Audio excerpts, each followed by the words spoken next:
Wonder why people instantly earn our respect, our trust, while others don't.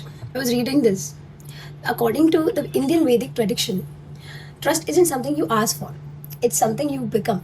You have to be that type of a person, that type of the kind of a mind to be trustworthy.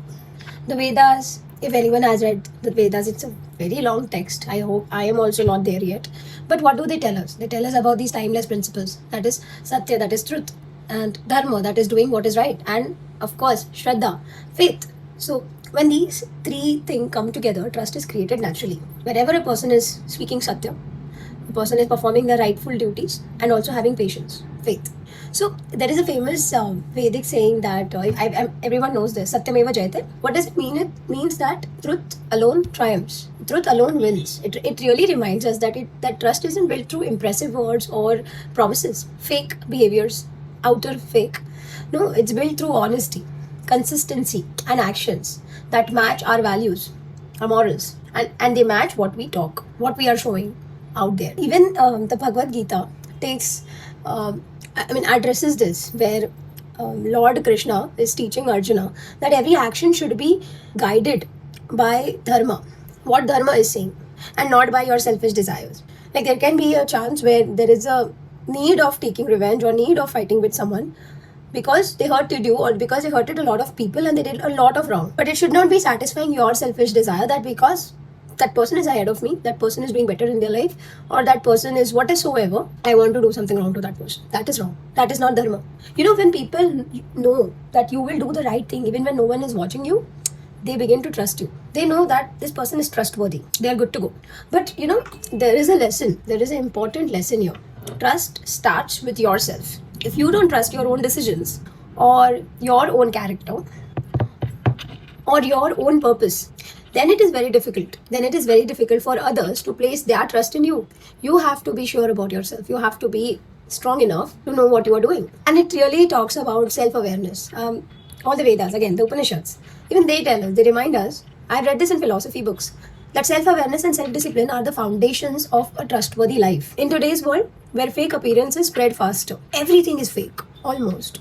Our food is also fake, tampered, modified. So where will the truth be there? Surprisingly, we keep saying be truthful, be consistent, but let your character speak louder than your words. And with character, I mean, do not use people for your own cause. We get used every day in many other different ways. Because at the end of the day, money can buy attention, money can buy power, and can demand obedience also. People will obey, bow.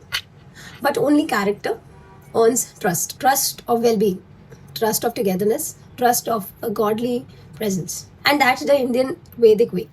Whoever you are, whatever religion you follow, we all are a part of this. So, in short, I would like to say is that to be a trustworthy person in today's world is very important. Yes, we have many people out there who are trustworthy, but very few. They become rare now. So the entire context what I'm trying to put across here is be that trustworthy person.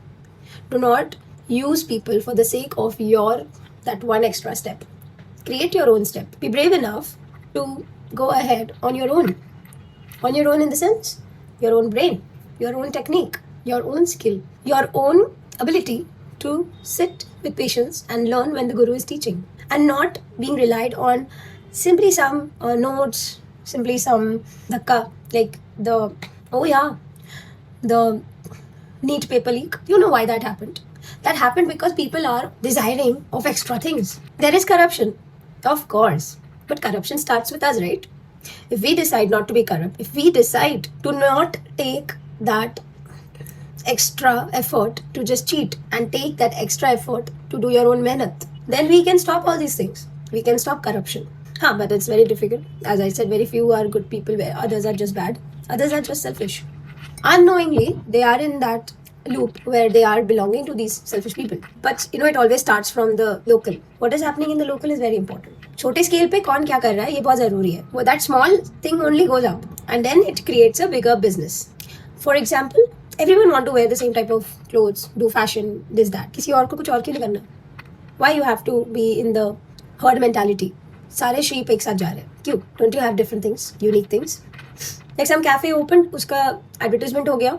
Branding हो गया on TV, on Instagram, on hoardings and everything, and everyone wants to go and see what is over there. सबको Bashan जाना है, जिनके पास पैसे नहीं है उनको भी जाना है. क्यों? Does it matter so much to explore that place just for the sake of it? And who is having a ball of money? Shilpa Shetty and that Raj Kundra, who are so corrupt. You understand the sequence, corruption ka. By the way, I went off to corruption, but then here we are talking about truth and trust. So to be a trustworthy person, you have to first follow dharma and have faith and become that righteous person so that people can trust you. Your own family can trust you. And trust is not something which is very cheap. Trust comes with a lot of respect and power. And I don't see that everyone wants to be that. One must start focusing on being trustworthy. Because with trust comes character, comes your religion, comes your teachings, comes power and belief also. Keep trusting.